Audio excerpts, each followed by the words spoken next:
hujan turun sangat deras. Alia duduk di teras rumahnya yang hangat, menggambar pelangi di buku gambarnya. "Hore hujan!" serunya gembira. Ia suka suara rintik air yang menari-nari di atap. Alia merasa aman dan nyaman di dalam rumah. Ia memeluk boneka beruangnya erat-erat sambil melihat keluar jendela. "Aku tidak basah, aku tidak kedinginan," bisiknya pada si boneka. Tiba-tiba, mata Alia melihat sesuatu di seberang jalan. Seekor kucing kecil, basah kuyup dan menggigil. Bulunya lepek karena air hujan. Kucing itu, yang akan ia panggil Meong, tampak sendirian dan ketakutan. Alia hanya melihatnya sekilas. "Ah, cuma kucing," pikirnya. Ia kembali asyik dengan gambarnya, mencoba membuat warna pelanginya lebih cerah lagi. Ia tidak terlalu peduli dengan Meong. "Sayang, ini coklat hangat untukmu," kata ibu, sambil meletakkan secangkir coklat panas di meja sebelah Alia. Uapnya yang wangi membuat Alia tersenyum lebar. "Terima kasih, Bu." Alia menyesap coklatnya. Rasanya manis dan hangat di perut.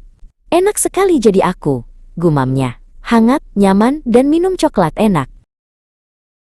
Alia melihat lagi ke seberang jalan. Meong masih di sana, mencoba berlindung di bawah daun yang kecil. Tiba-tiba, Alia berhenti tersenyum. Ia mencoba membayangkan sesuatu. Bagaimana ya rasanya menjadi Meong? Basah, kedinginan, lapar, dan sendirian. Alia tiba-tiba merasa sedikit dingin, seolah-olah air hujan yang dingin itu juga menetes di bajunya. Alia tidak tahan lagi. Ia meletakkan cangkirnya, mengambil payung, dan berlari ke garasi. Ia menemukan sebuah kardus bekas. "Ini bisa jadi rumah sementara," pikirnya. Dengan hati-hati, ia meletakkan kardus itu di sudut garasi yang kering. Tak lama, Meong berlari menyeberang dan masuk ke dalam kardus. Ia meringkuk dan langsung tertidur pulas. Alia tersenyum lega. Saat merapikan garasi, Alia menemukan sebuah dompet kosong tergeletak di sudut. "Loh, punya siapa ini?" tanyanya heran. Alia membuka dompet yang ditemukannya.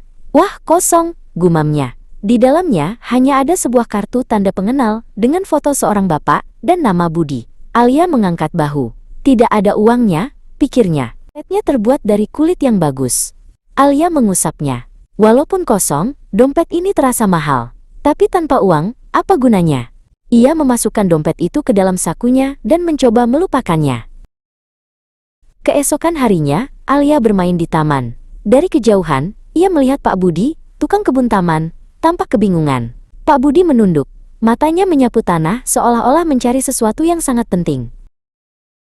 Pak Budi menggaruk-garuk kepalanya yang tidak gatal. Wajahnya terlihat sangat cemas. Ia bahkan memeriksa bagian bawah bangku taman dan di antara semak-semak bunga. Tiba-tiba, Alia teringat dompet di sakunya. Jantungnya berdebar sedikit. "Dompetnya bagus sekali," bisiknya pada diri sendiri. "Pak Budi mungkin tidak akan sadar kalau aku menyimpannya. Lagi pula, isinya kan kosong." Lalu, pikiran lain muncul. "Atau buang saja ya, ini kan seperti sampah, tidak ada gunanya," pikirnya lagi. Ia merasa bingung, menyimpan atau membuangnya. Keduanya terasa tidak benar. Alia terdiam sejenak. Ia teringat pesan ibunya. Kejujuran itu seperti benih, Alia. Sekecil apapun, kalau kita tanam, ia akan tumbuh menjadi sesuatu yang baik.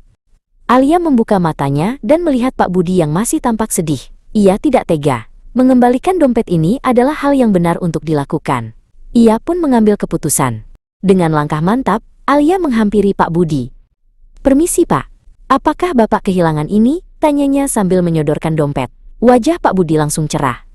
"Ya ampun, Nak. Terima kasih banyak. KTP ini sangat penting untuk Bapak." Tanda terima kasih, Pak Budi merogoh sakunya dan memberikan Alia sebuah biji tanaman yang aneh dan berkilau. "Ini untuk anak baik. Bapak menemukannya kemarin." Alia menerimanya dengan bingung, tetapi juga senang. Hari ini, ia belajar bahwa kejujuran, sekecil apapun, selalu berharga. Setibanya di rumah, Alia tidak sabar. Ia memegang biji aneh dari Pak Budi. Bentuknya lonjong dan berkilau seperti permata kecil. "Aku akan menanammu sekarang juga," serunya riang. Dengan semangat, Alia mengisi pot dengan tanah gembur. Ia membuat lubang kecil dan menaruh biji itu di dalamnya. "Besok pagi, kamu pasti sudah jadi pohon besar dengan bunga warna-warni," hayalnya.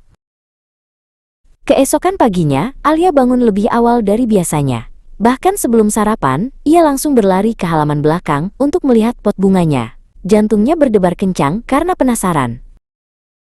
Namun, yang dilihatnya hanya tanah. Tidak ada tunas, tidak ada daun, tidak ada apa-apa. Alia cemberut. Bibirnya melengkung ke bawah. Kok tidak tumbuh?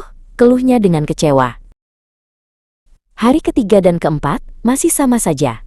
Pot itu tetap diam membisu. Rasa semangat Alia perlahan-lahan memudar, digantikan oleh rasa bosan dan malas. Ia hanya melirik pot itu sekilas. Sore itu, Alia hampir lupa. Ia berjalan melewati pot itu tanpa menoleh. Ah sudahlah, mungkin bijinya memang tidak mau tumbuh, pikirnya. Ia hampir saja tidak menyiramnya sama sekali. Ibu melihat Alia duduk murung di ayunan. Ibu menghampirinya dengan senyum lembut. "Kenapa sayang? Sepertinya ada yang membuatmu sedih," tanya ibu sambil mengusap rambut Alia. Alia menceritakan tentang biji ajaibnya yang tidak tumbuh. Ibu mendengarkan dengan saksama. Merawat sesuatu itu butuh tanggung jawab Alia. Tanaman butuh minum dan matahari setiap hari. Dan yang paling penting butuh kesabaran. Nasihat ibu membuat Alia berpikir. Ia memutuskan untuk mencoba sekali lagi. Setiap pagi, Alia menyiram biji itu dengan hati-hati dan meletakkan potnya di dekat jendela agar terkena sinar matahari. Ia belajar menunggu dengan sabar. Minggu kemudian, Alia melihat sesuatu. Sebuah tunas hijau kecil sekali muncul dari tanah. Alia melompat kegirangan. Di samping pot itu, Alia melihat sebuah kaca pembesar tua yang berkilau. Wah, aku bisa melihat tunasku lebih jelas pakai ini. Dengan kaca pembesar barunya, Alia merasa seperti seorang ilmuwan cilik. Setiap pagi, ia berjongkok di samping potnya. "Halo tunas kecil," bisiknya. "Aku akan melihatmu tumbuh besar." Kaca pembesar itu membuat tunasnya terlihat seperti pohon raksasa. Melalui lensanya, Alia bisa melihat keajaiban. Dua daun mungil yang lembut terbuka, seolah-olah sedang meregangkan badan setelah tidur panjang. "Wow, kamu punya daun," seru Alia dengan takjub. Ia merasa sangat senang bisa melihat tanamannya dari dekat. Hari demi hari, tanaman Alia tumbuh semakin tinggi. Lebih tinggi dari sepatunya, bahkan lebih tinggi dari lututnya. Batangnya yang hijau dan kokoh menjulang ke arah matahari. Alia harus berdiri berjinjit untuk melihat puncaknya. Suatu pagi, Alia melihat sesuatu yang istimewa. Di puncak tanaman, sebuah kuncup besar telah mekar. Kelopak kuningnya yang cerah terbuka lebar seperti senyuman matahari. Itu adalah bunga matahari yang sangat besar dan indah. "Ini bungaku," kata Alia dengan bangga. Ia memeluk pot itu dengan hati-hati. "Aku yang merawatmu dari biji kecil. Kamu adalah bunga matahariku satu-satunya." Ia membawa pot itu masuk ke dalam kamarnya. Alia menatap bunga mataharinya. Warnanya yang cerah membuat seluruh kamarnya terasa hangat dan gembira. "Aku tidak akan pernah membiarkan siapapun memilikimu," bisiknya pada bunga itu. "Kamu akan tinggal di sini bersamaku selamanya." Sambil memandangi bunganya, Alia melirik keluar jendela. Di taman seberang jalan, ia melihat seorang anak laki-laki duduk sendirian di bangku. Itu Rian, teman barunya di kompleks. Rian tidak terlihat senang. Kepalanya menunduk dan bahunya terkulai. Alia merasa sedikit sedih melihat temannya tampak begitu kesepian. Alia menoleh ke bunga mataharinya yang indah, lalu kembali menatap Rian. Ia ragu sejenak. Tapi ia ingat betapa bahagianya ia saat merawat bunga itu. Ia ingin Rian merasakan kebahagiaan juga. Dengan cepat, Alia memetik bunga itu dan berlari keluar untuk memberikannya kepada Rian. Mata Rian membelalak. Lalu sebuah senyum yang sangat lebar merekah di wajahnya. "Untukku?" tanyanya tak percaya. Melihat senyum Rian, Alia merasa jauh lebih bahagia. Saat mereka bermain bersama, Alia tidak sengaja menyenggol mainan robot Rian dari meja. Krak! Rian menatap robotnya yang tergeletak di lantai. Satu lengannya patah dan terlepas. Matanya mulai berkaca-kaca, bibirnya bergetar menahan tangis. Robotku," bisiknya pelan. Di belakangnya, Alia berdiri mematung seperti es. Jantungnya berdebar kencang. Perutnya terasa melilit. "Aku yang melakukannya," pikirnya. Rasa takut dan panik membuatnya ingin lari dan bersembunyi. Tiba-tiba, sebuah suara kecil berbisik di dalam kepala Alia. "Bilang saja kamu tidak tahu," kata suara itu. "Bilang saja robotnya jatuh sendiri dari meja." Suara lain ikut berbisik, "Atau, sembunyikan saja potongan yang patah itu di bawah sofa." Rian tidak akan pernah tahu. Pikiran itu membuat Alia semakin merasa tidak nyaman dan bersalah. Lalu, Alia teringat sesuatu. Ia teringat saat menemukan dompet Pak Budi yang terjatuh di jalan. Ia ingat betapa takutnya ia saat itu, tetapi ia tetap mengembalikannya. Ia ingat senyum Pak Budi dan perasaan lega yang hangat di hatinya setelah berkata jujur. Rasanya jauh lebih baik daripada rasa takut yang ia rasakan sekarang. Jujur itu rasanya lega, batinnya. Alia menarik napas dalam-dalam. Ia mengumpulkan semua keberaniannya. Ia berjalan perlahan mendekati Rian yang masih menunduk sedih. "Rian," panggil Alia pelan. Rian menoleh. "Maafkan aku," kata Alia dengan suara bergetar. "Aku tidak sengaja.